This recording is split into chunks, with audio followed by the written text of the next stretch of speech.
Martin, I just can't just say Martin, because we all know him as Marty, don't we? Marty Dobrow came to Alden Street in 1999 with the launch of the Communications Sport Journalism major. He is currently completing his 25th year as a professor at the college. Marty is a student favorite and is held in high esteem by faculty and staff. Dobrow earned recognition as both a writer and a teacher. In his sports writing days, he won several national awards, including first-place honors from the Associated Press Sports Editors and the United States Basketball Writers Association. On 6 occasions, his stories were honored in the Best American Sports Writing Anthology. He has also won the New England Journalism Educator of the Year Award.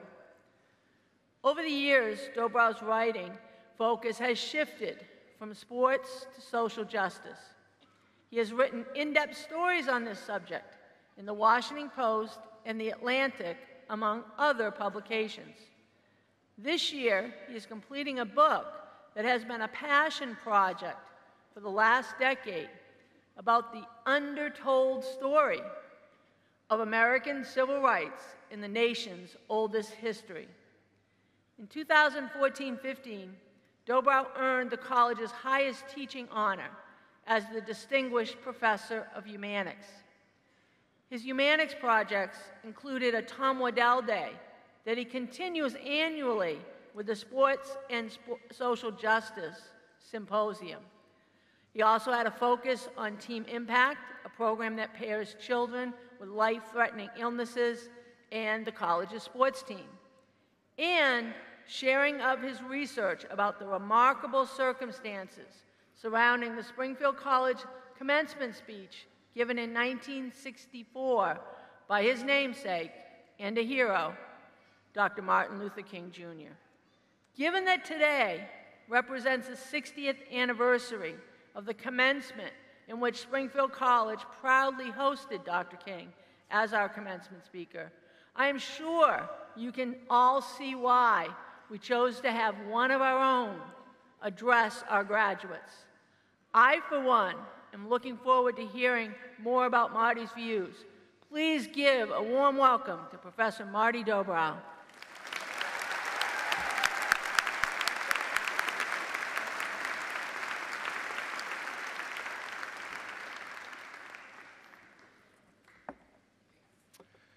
Thank you so much. Good morning, everyone. My time is limited, so let's tip the hourglass and start the sand flowing. I want to begin with some thank yous to President Mary Beth Cooper and the Board of Trustees. Thanks for this wonderful invitation, and fear not, this is not even half of a real hourglass. To Dr. Mary Ann Coughlin, thanks for that kind introduction and congratulations on your retirement. Thanks to our talented and dedicated faculty and staff. And thank you, families of the class of 2024. This is your day too. And happy Mother's Day. Most people in caps and gowns today would not be here without family support. That is definitely true for me. There is no way I would be standing here as your commencement speaker were it not for the love and belief in me from my mom, who died in 2021, and my dad, who died this January. The best of who I am comes from them.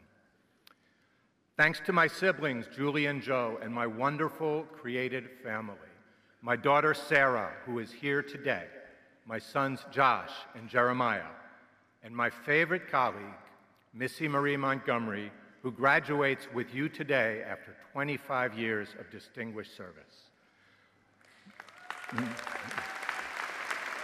Missy and I met at Springfield College. We were married on campus. It is not going to be easy for me to navigate this place without you. I love you. To the class of 2024, bravo! I want to thank all of the students I have been fortunate to teach and learn from at Springfield College for giving me the gift of hope.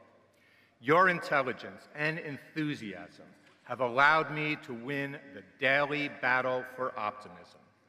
Thanks, class of '24, for modeling the theme of this speech, the need to respond to hard times with the best of your humanity.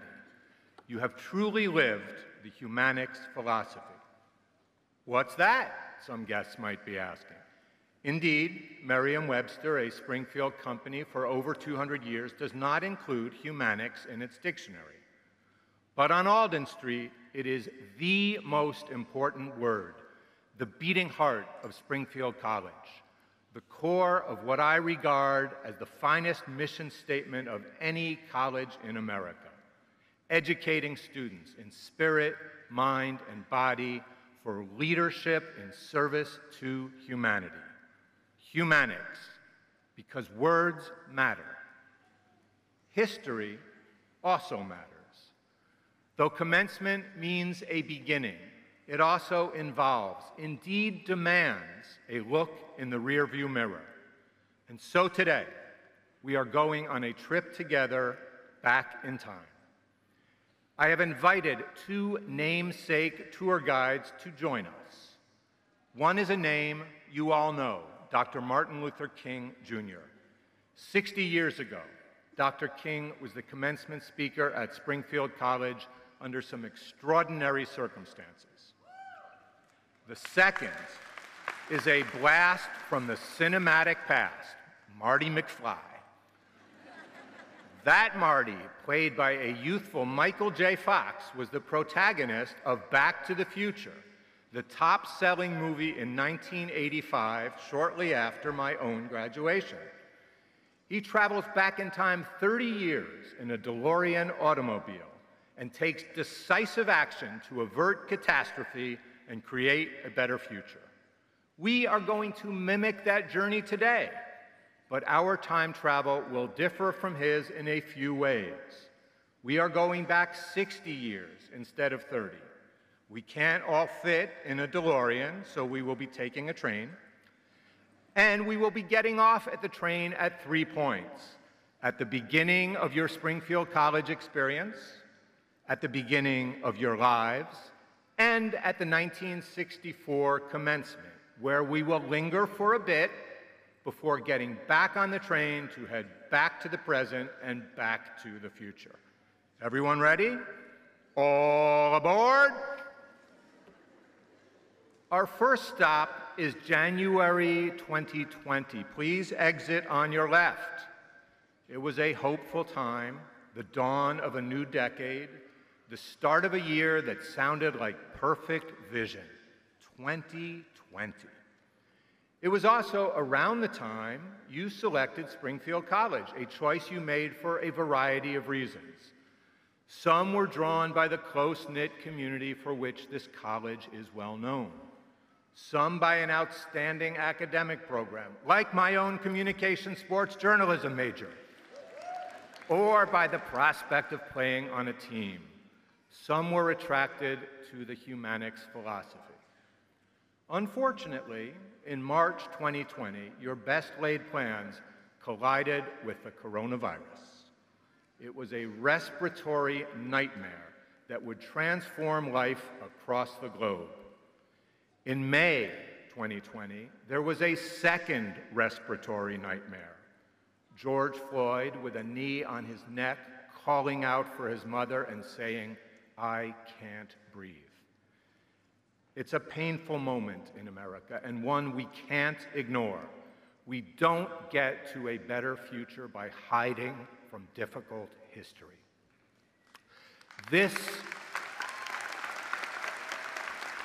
This was the launch of the Black Lives Matter movement, an important thing to proclaim out loud whenever a group of people, any group of people, are denied basic human rights. All this made for a challenging time to start school. College life was not what you had expected.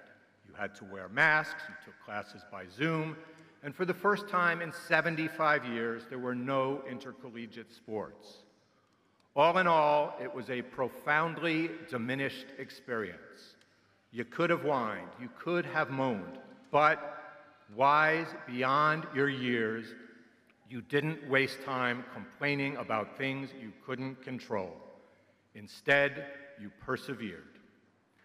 In November 2020, many of you had the opportunity for the first time to vote in a presidential election. Some of you opted out. If I'm remembering correctly, some found the two major party candidates back then a bit on the old side, hard to relate to. Still, many of you wanted your voices to be heard because you shared my belief that democracy matters. Then came January 6th, 2021, just before your second semester. Another hard moment. It posed a daunting question with relevance right now as activism pulses across college campuses from UCLA to UMass. What constitutes legitimate protest? For an answer, we will wait for our second tour guide to arrive. He happens to be an expert in this area. Okay, please get back on the train for the second part of our journey back in time. Tickets, please. We're now arriving in 2002, around the time of your birth. Please exit to the right and watch your step, especially in those baby strollers. You were born just after the terrorist attacks of 9/11. Another painful moment. It forced us to confront another difficult question. How should we respond to an attack? The impulse for revenge is understandable. Yet as rational beings, we recognize the truth of Gandhi's wisdom. An eye for an eye makes the whole world blind. What to do? Again, let's wait for the wiser Martin, who should be here shortly. For now, let's get back on the train. As we chug along, please look out the windows as we pass some landmarks. There on the left is 1999, 25 years ago, when I arrived at Springfield College. I was struck by the energy, the opening of doors, the greetings from strangers. I saw lots of kindness. Believe me, kindness matters. We need more of it. Ahead on the right is 1989, 35 years ago. There's another iconic American film, Spike Lee's Do the Right Thing. That advice sounds easy, but of course doing the right thing often means doing the hard thing. Just behind the hills, you will see 1984, 40 years ago. 1984 was the beginning of my own teaching career, but it's also the title of a brilliant book by George Orwell about the dangers of totalitarianism and the dangers of manipulating facts. Please consider reading it this summer because truth matters. Accelerating through a tunnel, we arrive at the final stop of our journey back to the past in 1964. Where we will experience a great saga, not just of Springfield College history, but of American history. Please exit to your left and take a seat alongside the class of 1964. Note the similarities. Like you, they arrived at the beginning of a decade of seismic change. Like you, they had a close presidential election in their freshman year. Admittedly, there was one difference. The winner, John F. Kennedy, was the youngest elected president at just 43. After a peaceful transfer of power, because that is the hallmark of a well-functioning democracy, he said in his inauguration that the torch is passed to a new generation. Their experiences, like yours, coincided with turbulent times. In their senior year, just before Thanksgiving, the president was assassinated. It was a national tragedy felt acutely here because Kennedy was from Massachusetts. In fact, he too was a former commencement speaker at Springfield College. In the aftermath of this tragedy, Springfield College President Glenn Olds sought healing by inviting the best possible speaker for the 1964 commencement scheduled for June 14th. Martin Luther King had burst on the scene in 1955 at just 26 years old as the leader of the Montgomery bus boycott. It was the perfect model for an effective protest. It was peaceful. It was not motivated by the base instincts of ego or revenge, but by the greater good, by the lofty goals of making America better, more in line with the principles of we the people and being created equal and liberty and justice for all. 1 month into the boycott, King's house was dynamited by the Klan, while his wife Coretta and baby daughter Yolanda were there. Some wanted King to strike back, but he insisted on keeping the response unified and nonviolent. This made the boycott more effective. Keep in mind, King was no saint, but even then, he knew a thing or two about leadership in service to humanity. When Glenn Olds contacted him in early 1964, King was at the height of his fame. He had recently delivered perhaps the most famous speech in American history at the National Mall in front of more than 200,000 people, including some from Springfield College.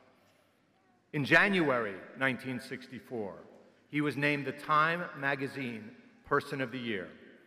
Later in the year, he would win the Nobel Peace Prize.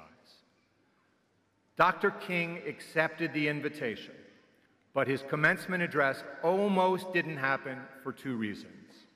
First, the director of the FBI, J. Edgar Hoover, pressured Glenn Olds to disinvite the civil rights leader because of what he said were King's moral deficiencies.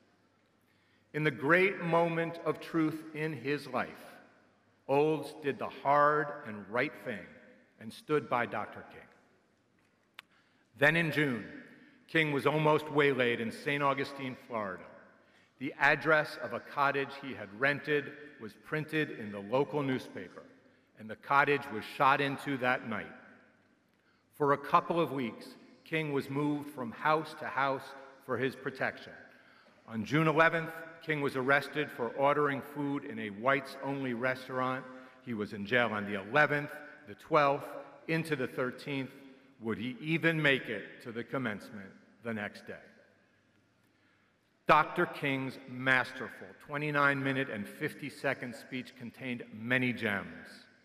He urged the graduates to be vigilant, to remain awake through a great revolution. He said, "The time is always right to do right." He cautioned against cowardly inaction, saying that the thing we would most regret in the future is the appalling silence and indifference of the good people. This man, who had seen the worst of humanity, said towards the end of his speech, "I still have faith in the future, and I still have faith in America, and I still believe that we can and we will solve these haunting problems."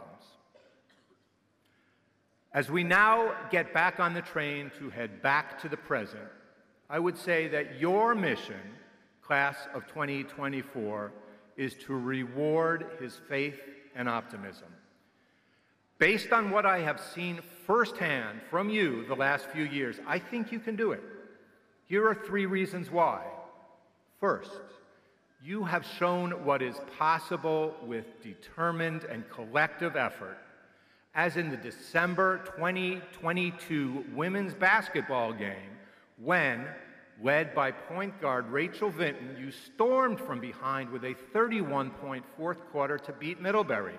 Right afterward, 50 children from the Wolf Swamp Elementary School in East Longmeadow, some carrying signs that said, "We love you, Miss Vinton," poured out of the bleachers to hug their student teacher. Top scorer that day, by the way, Jalen Dobbin of the class of 2024.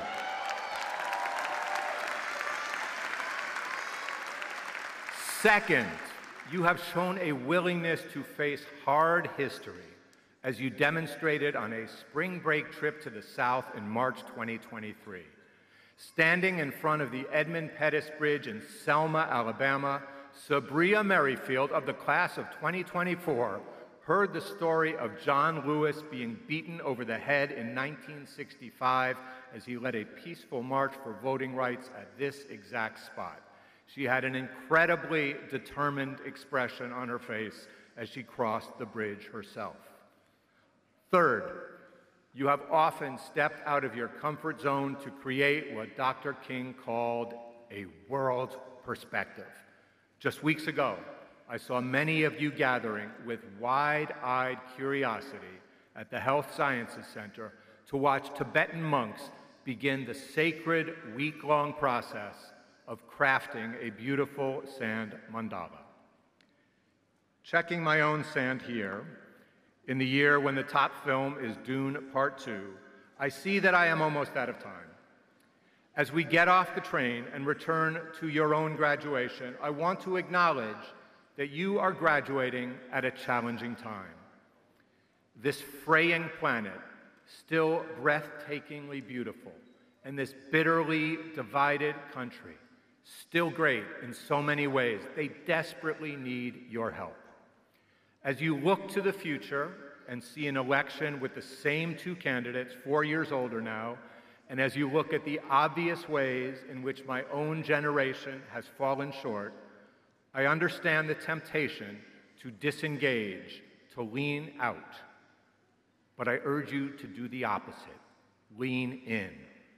Understand that young leaders have always been essential to drive positive change. Remember that Dr. King was just 26, not much older than you, when he led the Montgomery bus boycott. John Lewis was 25 when he crossed the Edmund Pettus Bridge. Last year, Maxwell Frost became a member of the House of Representatives at 25, the first member of Gen Z, your generation, to be elected to Congress. Malala Yousafzai, Pakistani girls' education activist, was 17 when she won the Nobel Peace Prize in 2014.